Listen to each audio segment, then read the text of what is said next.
मेरे सभी भाई बहनों पर माता सरस्वती की कृपा बनी रहे। आज मैं पढ़ाने जा रहा हूं आपको रस, क्योंकि ये यूपी बोर्ड परीक्षा 2025 कक्षा 10 और कक्षा 12 के लिए बहुत ही उपयोगी है। तो ये आपका जो पाठ है रस, और हेडिंग भी रस रहेगा। देखिए, रस किसे कहते हैं? रस का जो शाब्दिक अर्थ होता है वो आनंद होता है। इसकी जो परिभाषा है, किसी कविता कहानी को पढ़ने से, नाटक को देखने से जो आनंद की अनुभूति होती है उसे हम रस कहते हैं। मुख्य रूप से रस की जो संख्या है वो 9 है। वैसे से ज्यादा डिफिनेशन में हम जाएंगे तो भरत मुनि के अनुसार रस की संख्या 8 बताई गई है, और कवियों के द्वारा रस की संख्या मुख्य रूप से जो रसों की संख्या बताई गई है वो 9। अगर आपसे कोई प्रश्न कर रहा है कि आपसे कोई तुरंत तत्काल पूछ रहा है कि रसों की संख्या कितनी है, तो हम बताएंगे 9 बताएंगे। और साहित्यकारों ने इस रस की संख्या बताई है 11, जो बाद में 2 रस और जोड़े गए हैं। तो एक बार हम रस की परिभाषा लिख लेते हैं। लिखते हैं, किसी कविता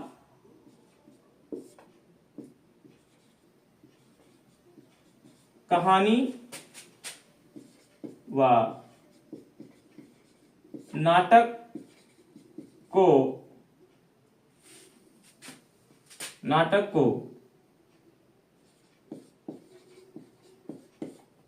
देखने अथवा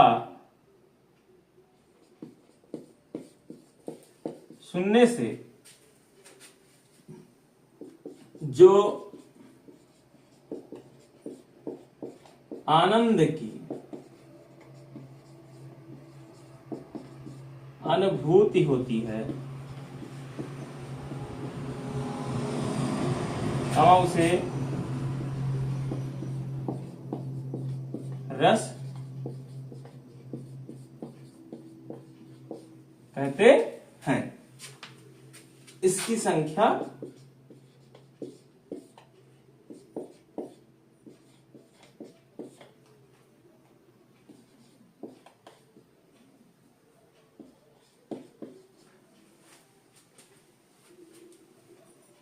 अब हम पढ़ेंगे बच्चों।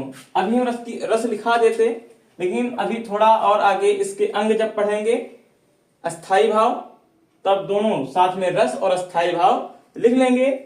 उससे आपको बहुत आसानी होगी पढ़ने में। चलिए, आपका जो ये रस है, तो ये परिभाषा है, किसी कविता कहानी को पढ़ने से, नाटक को देखने से जो आनंद की अनुभूति होती है उसे रस कहते हैं। इसकी संख्या 9 है। अब हम पढ़ेंगे बच्चों रस के अंग। यह आपकी रस की परिभाषा हो गई। अब हम पढ़ेंगे रस के अंग। रस के जो प्यारे बच्चों अंग हैं वो 4 अंग हैं। पहला है आपका अस्थाई भाव,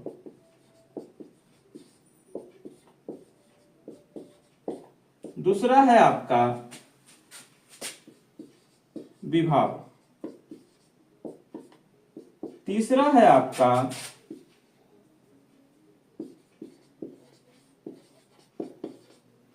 अनुभव, और चौथा है आपका संचारी भाव, जिसका दूसरा नाम है व्यभिचारी भाव।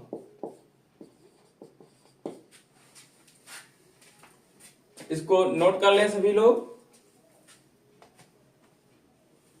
और आगे हम नोट में लिख लीजिए, रस का जो शाब्दिक अर्थ होता है,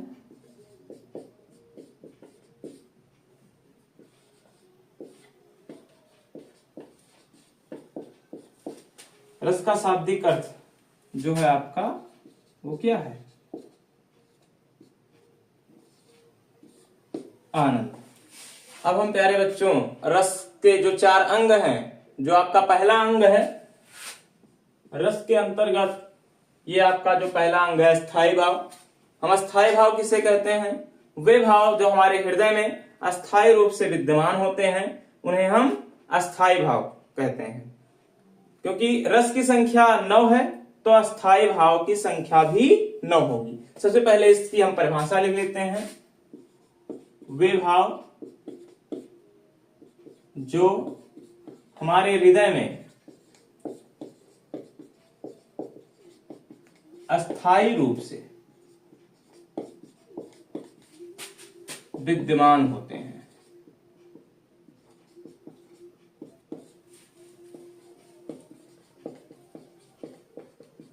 उन्हें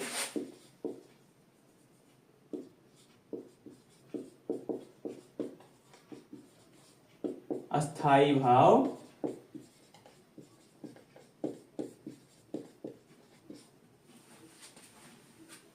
इनकी संख्या 9 है। जैसे रस की संख्या 9 थी वैसे ही अस्थाई भाव की संख्या भी 9 होगी। इनकी संख्या 9 है। जैसे मुख्य रूप से 9 रस हैं तो अस्थाई भाव भी मुख्य रूप से 9 है। तो एक तरफ लिखते हैं बच्चों रस और एक तरफ लिखते हैं अस्थाई भाव। ऐसे कॉलम बना लीजिए। आपका जो पहला रस है श्रृंगार रस, क्या है? श्रृंगार रस। और श्रृंगार रस का अस्थाई भाव है रति। आपका जो दूसरा रस है करुण रस, और करुण रस का अस्थाई भाव है शोक। उसके बाद आपका अगला रस है हास्य रस। इसका जो अस्थाई भाव है वो है हास्य। प्यारे बच्चों जो अगला रस है वो है वीर रस, और वीर रस का अस्थाई भाव है उत्साह। आपका अगला रस है शांत रस। इसका स्थायी भाव है निर्वेद।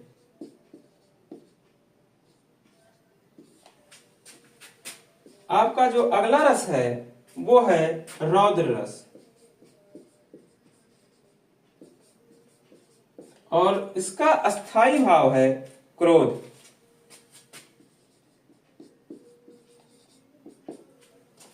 अगला स्थायी भाव है, अगला जो रस है वो है भयानक।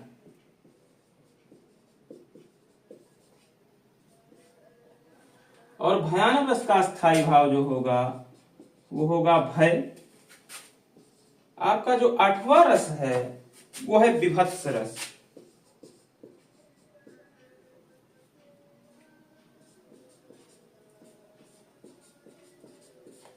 और इसका अस्थाई भाव जो है वो है जुगुप्सा।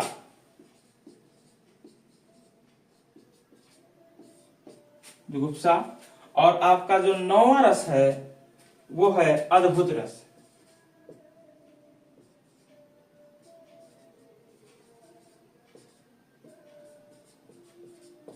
और इसका जो अस्थाई भाव है वो है विस्मय।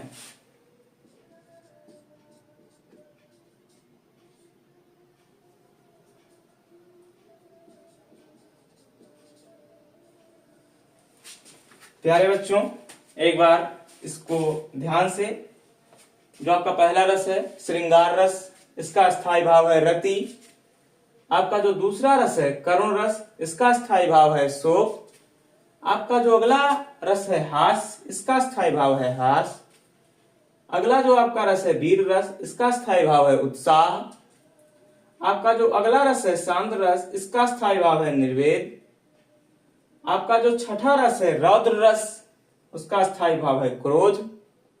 आपका अगला रस है भयानक रस, जिसका स्थायी भाव है भय। आपका जो अगला रस है विभत्स रस, इसका स्थायी भाव है जुगुप्सा। और जो आपका अगला रस है 9वां रस वो है अद्भुत रस, जिसका अस्थाई भाव है विस्मय, जो बाद में दो रस और जोड़े गए हैं, यानी 10वां रस और 11वां रस जो कह लीजिए एक हिसाब से, एक है आपका भक्ति रस,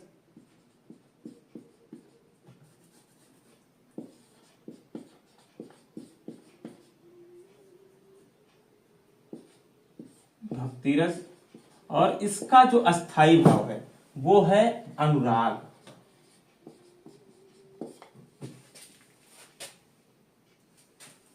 और जो आपका अगला रस है वात्सल्य, वात्सल्य रस जो है आपका, इसका वात्सल्यता होता है। हाँ, अनुराग कह लीजिए या भक्ति विषयक रति, भक्ति विषयक रति भी कह सकते हैं। भक्ति रस जो 10वां रस जोड़ा गया है आपका, अनुराग या भक्ति विषयक रस, इसका अस्थाई भाव है। और जो आपका वात्सल्य रस है 11वां रस, इसका जो अस्थाई भाव है वो है वात्सल्यता। प्यारे बच्चों, इसको आप नोट कर लीजिए। इसके बाद हम आपको पढ़ाएंगे अस्थाई भाव के बाद विभाव।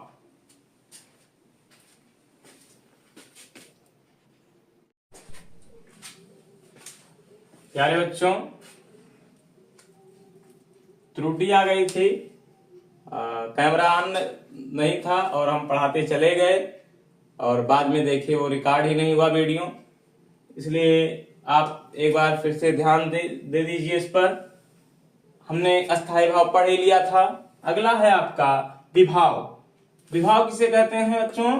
रसों को उदित और उद्दीप्त करने वाली सामग्री, मतलब रस को जो उदय कर दे अर्थात जो उत्पन्न कर दे, या उद्दीप्त अर्थात प्रकाशित कर दे, उसे हम कहते हैं विभाव। और विभाव दो प्रकार के होते हैं, एक होता है आलंबन विभाव और एक होता है उद्दीपन विभाव। अब अगला जो आपका अंग है रस का, तीसरा अनुभाव, मनोगत भाव को व्यक्त करने वाली शारीरिक और मानसिक चेष्टाएं अनुभाव कहलाती हैं। जैसे कोई नायिका है और वो अपने नृत्य के माध्यम से, अपने हाथ के इशारों से, अपने नेत्रों के इशारों से जो रंगमंचन करती हैं नायिकाएं, वो ही क्या है? अनुभाव है। इसीलिए कहा गया है मनोगत भाव को व्यक्त करने वाली शारीरिक और मानसिक चेष्टाएं ही क्या कहलाती हैं? अनुभाव कहलाती हैं। अनुभाव के मुख्यतः दो रूप हैं, एक है कायिक अनुभाव और एक है सात्विक अनुभाव।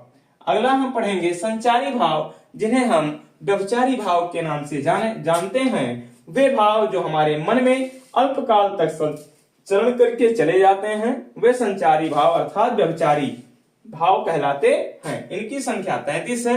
3300 संचारी भाव हम नहीं लिखा पाएंगे, यदि लिखाएंगे तो ये वीडियो बहुत ज्यादा लंबी हो जाएगी। इसलिए आप केवल बोर्ड परीक्षा के मद्देनजर ध्यान में रखते हुए हम केवल यही कहेंगे कि इनकी संख्या आप जाने रहिए।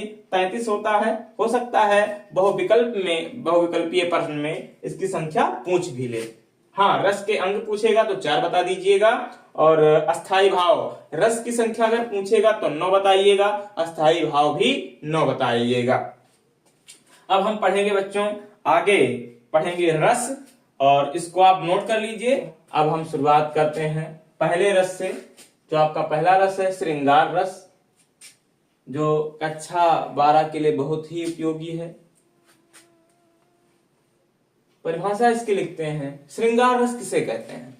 श्रृंगार रस का जो आप अस्थाई भाव है वो रति है, हमने पहले ही बता दिया था। इसकी जो परिभाषा है बहुत ज्यादा कठिन करने की आवश्यकता नहीं है, केवल हम अस्थाई भाव यदि जानते हैं, बस जान लीजिए आपको परिभाषा याद है।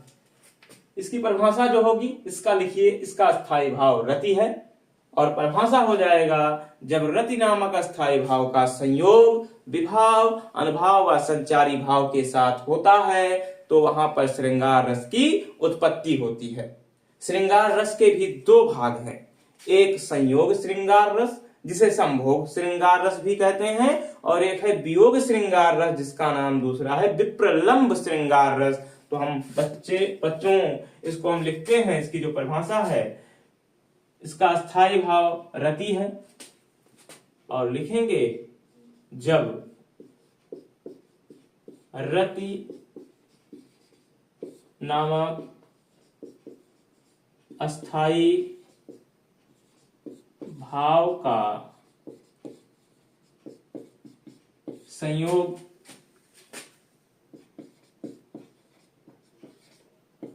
विभाव अनुभाव, जब रति नामक अस्थाई भाव का संयोग विभाव अनुभाव व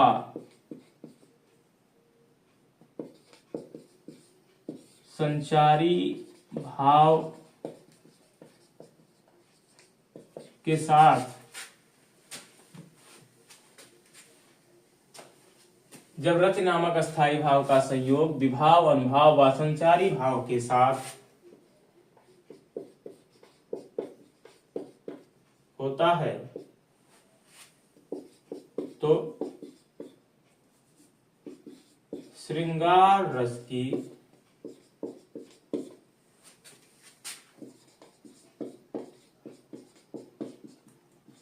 उत्पत्ति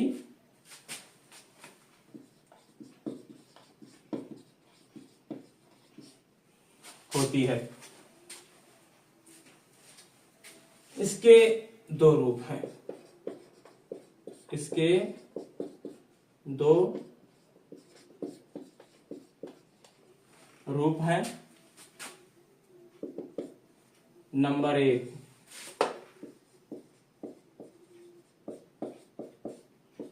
संभोग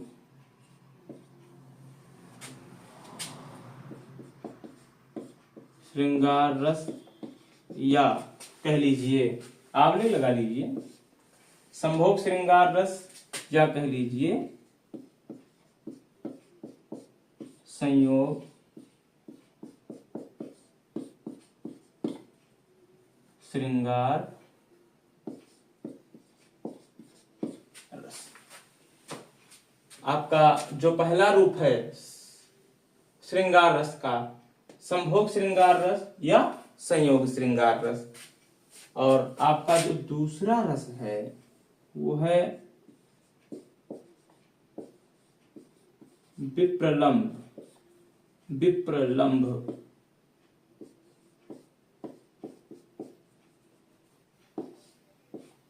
श्रृंगार रस, आवलिक वियोग श्रृंगार रस।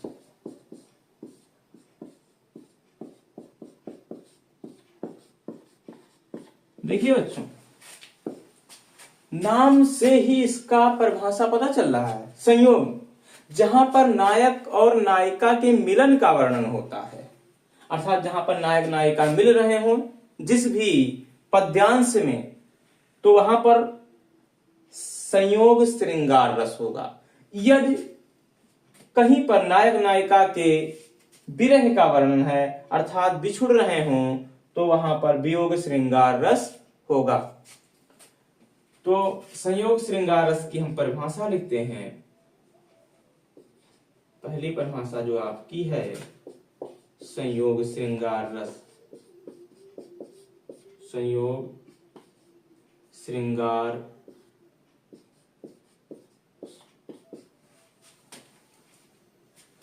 तो परिभाषा आपकी हो जाएगी, जहां पर नायक व नायिका के मिलन का वर्णन होता है,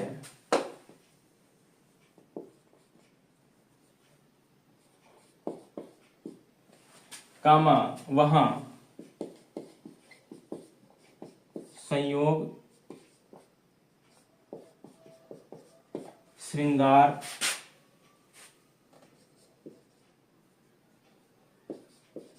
रस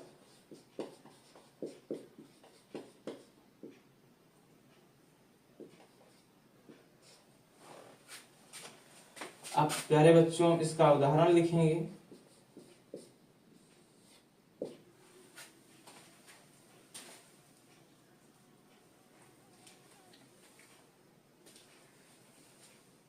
उदाहरण में आप कोई भी उदाहरण लिख दीजिए।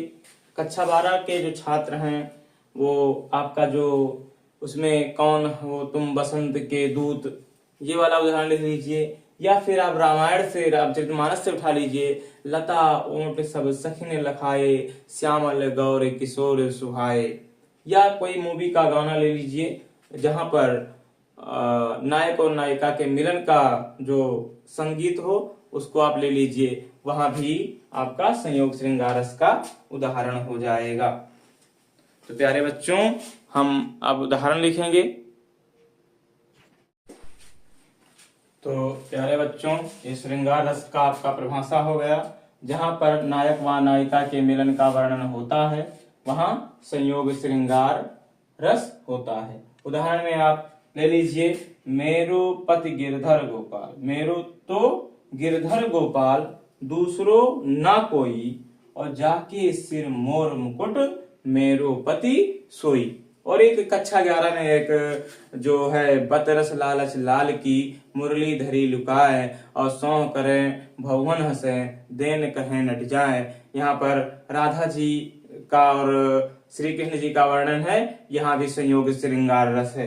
तो आप इसको नोट कर लीजिए। का संयोग श्रृंगार रस का दूसरा उदाहरण, यदि आपको वो उदाहरण समझ में नहीं आ रहा है तो आपके ही किताब से जयशंकर प्रसाद जी द्वारा रचित कामायनी से ये लिया गया है। श्रद्धा मनु का ये है। तो आप यदि उस उदाहरण को नहीं समझ पाए हो तो ये उदाहरण, कौन हो तुम बसंत के दूत, बिरस पतझड़ में अति सुकुमार, घन तिमिर में चपला की रेख, तपन में शीतल मंद बयार। ये आपका संयोग रस का दूसरा उदाहरण। एक पहला हमने लिखा दिया है, मेरे तो गिरधर गोपाल दूसरों ना कोई, वो वाला उदाहरण लिख लीजिएगा, या तो फिर ये वाला उदाहरण लिख लीजिएगा, कोई बात नहीं। तो प्यारे बच्चों ये आपका हो गया वियोग श्रृंगार रस, जिसका दूसरा नाम है विप्रलंब श्रृंगार रस। इसकी परिभाषा है जहां पर नायक और नायिका के विरह का वर्णन मिलता है वहां वियोग श्रृंगार रस होता है। इसका उदाहरण है, ये जब सीता जी का हरण हो जाता है तो वहां का भगवान श्री रामचंद्र कहते हैं, हे खग मृग हे मधुकर श्रेणी, तुम देखी सीता मृग नैनी। यहाँ पर भगवान श्री राम से सीता जी बिछुड़ गई हैं, इसलिए यहाँ पर वियोग श्रृंगार रस होगा। ये आपका वियोग श्रृंगार रस कंप्लीट, संयोग श्रृंगार रस और वियोग श्रृंगार रस कंप्लीट हो गया है। और अगला जो आपका रस है अब हम पढ़ेंगे करुण रस, इसको सभी नोट कर लें। और अगला रस जो पढ़ेंगे हम सब वो है करुण रस।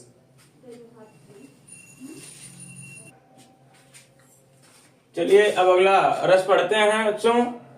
आपका जो अगला रस है वो है करुण रस। इसकी जो परिभाषा होगी लिखेंगे, इसका अस्थाई भाव, इसका अस्थाई भाव शोक है। जब शोक नामक अस्थाई भाव का संयोग, जब शोक नामक अस्थाई भाव का संयोग विभाव, अनुभाव व संचारी भाव के साथ होता है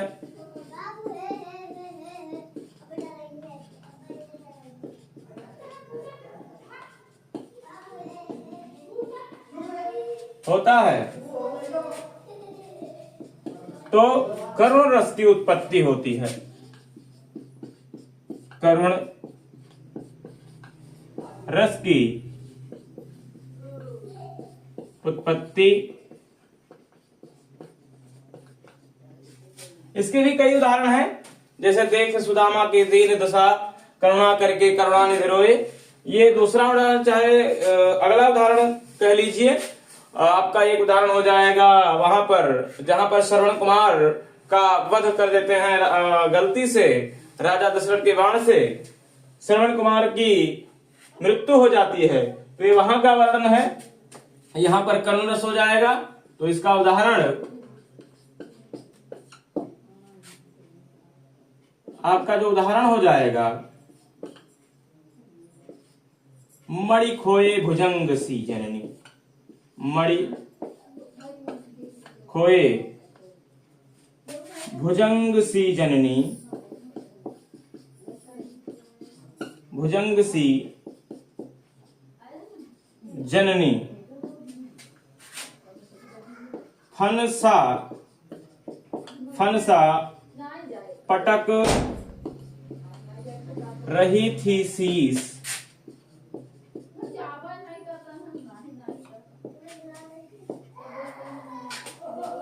मणि खोए भुजंग सी जननी, फंसा पटक रही थी शीस। अंधा अंधी आज बनाकर मुझको, अंधी अंधी आज बनाकर मुझको, क्या न्याय किया तुमने जगदीश, किया न्याय तुमने।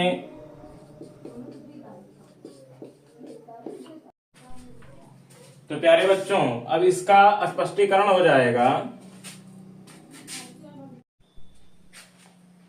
इसका स्पष्टीकरण होगा, आलंबन है श्रवण कुमार, उद्दीपन है राजा दशरथ की उपस्थिति, और अनुभाव है श्रवण कुमार के माता पिता का सिर पटकना, प्रलाप करना। आज ये क्या हो जाएगा, अनुभाव हो जाएगा।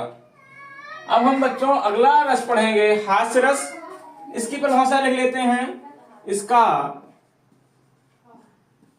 अस्थाई भाव, इसका अस्थाई भाव हास है, इसका अस्थाई भाव हास है। जब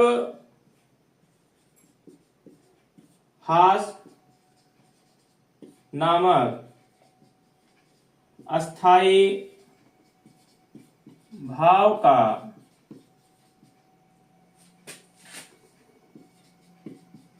संयोग, जब हास नामक अस्थाई भाव का संयोग विभाव, अनुभाव व संचारी भाव, संचारी भाव के साथ होता है, तो हास्य रस की उत्पत्ति होती है। अब प्यारे बच्चों इसका उदाहरण लिख लेते हैं।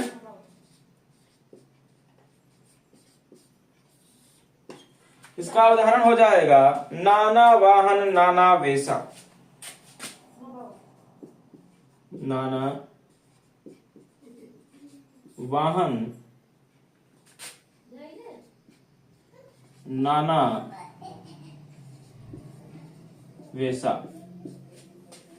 नाना वाहन नाना वेशा, वेहसे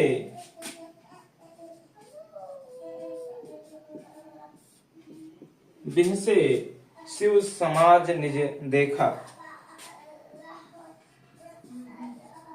शिव समाज निज देखा। नाना वाहन नाना वेशा, बेसे शिव समाज निज देखा। को मुखहीन को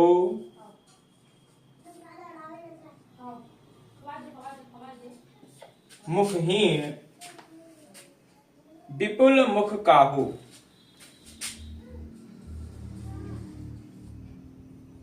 विपुल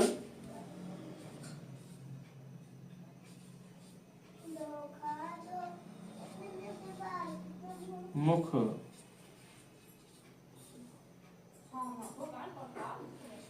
काहू। को मुखहीन विपुल मुख काहू और बिन पद कर को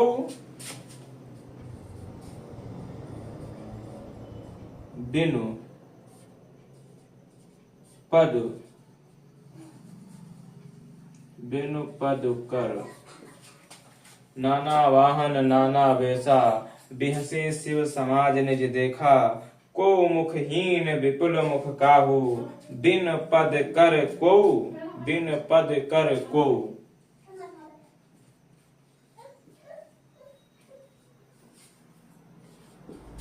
बिन पद कर को बहुपद काहू।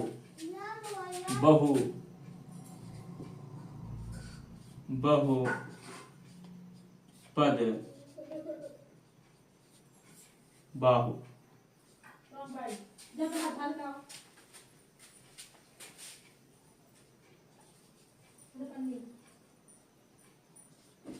प्यारे बच्चों एक बार फिर देख लेते हैं। हास्य रस, इसका स्थायी भाव हास है। जब हास नामक अस्थाई भाव का संयोग विभाव अनुभाव व संचारी भाव के साथ होता है तो हास्य रस की उत्पत्ति होती है। उदाहरण में ये शिव जी का विवाह है, वहां का उदाहरण लिया गया है। नाना वाहन नाना वेशा बिहसे शिव समाज निज देखा। को मुखहीन विपुल मुख काहू और बिनु पद कर को बहुपद बाहु। ये आप इसको उतार लीजिए, इसके बाद हम इसका स्पष्टीकरण करा दें।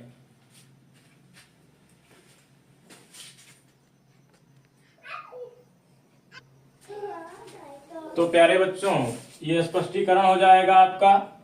उपयुक्त पंक्तियों में अस्थाई भाव हास है। आलंबन शिव समाज अर्थात जो शिव जी के बाराती हैं। उद्दीपन उनकी जो विचित्र वेशभूषा है और अनुभाव शिव जी का मुस्कुराना या हंसना। ये आपका स्पष्टीकरण हो जाएगा। प्यारे बच्चों अब हम सभी पढ़ेंगे अगला जो रस है आपका वीर रस पढ़ेंगे। वीर रस आपका ये चौथा रस हो जाएगा। इसका अस्थाई भाव, इसका अस्थाई भाव उत्साह है।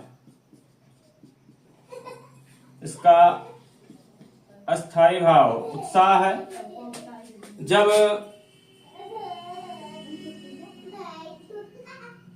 जब उत्साह नामक अस्थाई भाव का संयोग, जब उत्साह नामक अस्थाई भाव का संयोग विभाव अनुभाव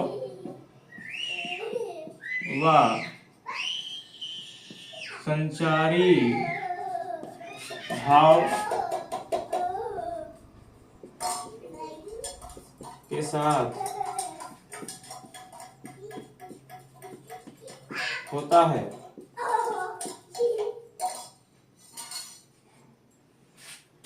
तो वीर रस की उत्पत्ति होती है। वीर रस की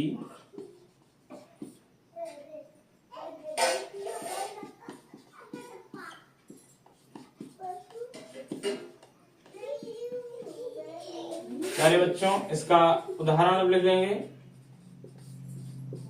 उदाहरण तो काफी हैं सभी रस के, लेकिन आपको जो सरल लगे वो उदाहरण ही आप लिखिए। जैसे बुंदेलों हरबेलों की हमने सुनी कहानी थी, वो खूब लड़ी मर्दानी, वो तो झांसी वाली रानी थी। या फिर अगला जो आपका उदाहरण है, चढ़ते चेतक तलवार उठा, वह मान रक्त का प्यासा था, ये वाला उदाहरण कर लीजिएगा चाहे तो। उदाहरण में जो आपको सरल लगे वो उदाहरण आप लिख लीजिए।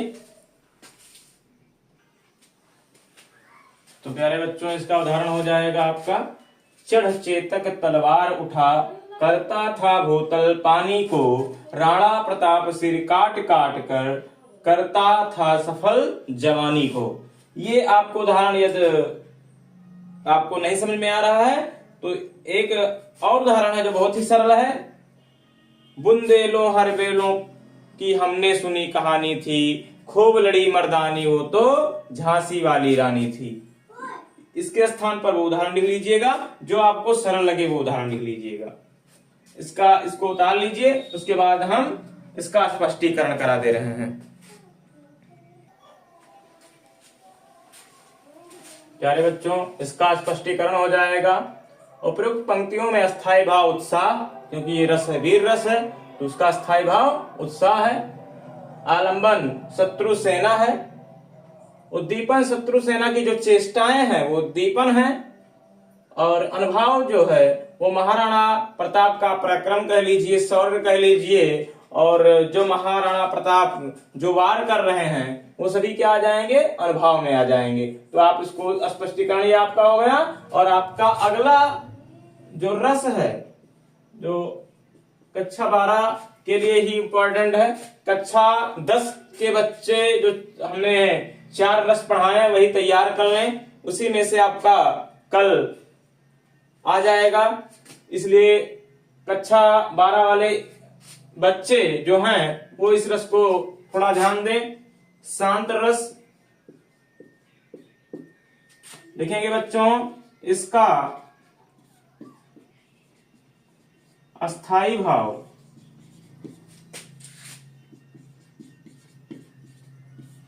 निर्वेद है।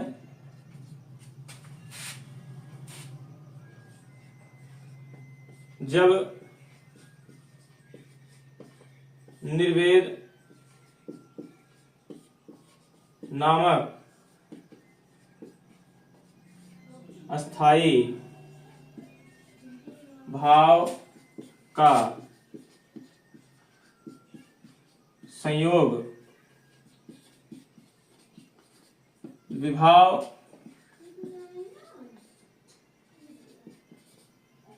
अनुभाव व संचारी भाव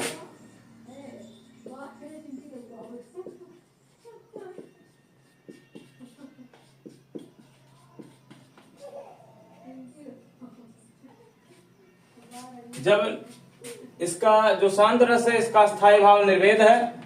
जब निर्वेद नामक अस्थाई भाव का संयोग विभाव अनुभाव व संचारी भाव के साथ होता है तो वहां पर कौन से रस की उत्पत्ति होती है, तो शांत रस की उत्पत्ति होती है। तो शांत रस की उत्पत्ति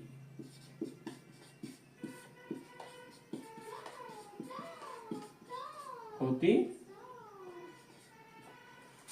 एक बार फिर इसका एक बार रिवीजन कर लें। शांत रस, इसका अस्थाई भाव निर्वेद है। जब निर्वेद नामक अस्थाई भाव का संयोग विभाव अनुभाव व संचारी भाव के साथ होता है तो शांत रस की उत्पत्ति होती है। इसका प्यारे बच्चों हम अब उदाहरण लिख लेंगे।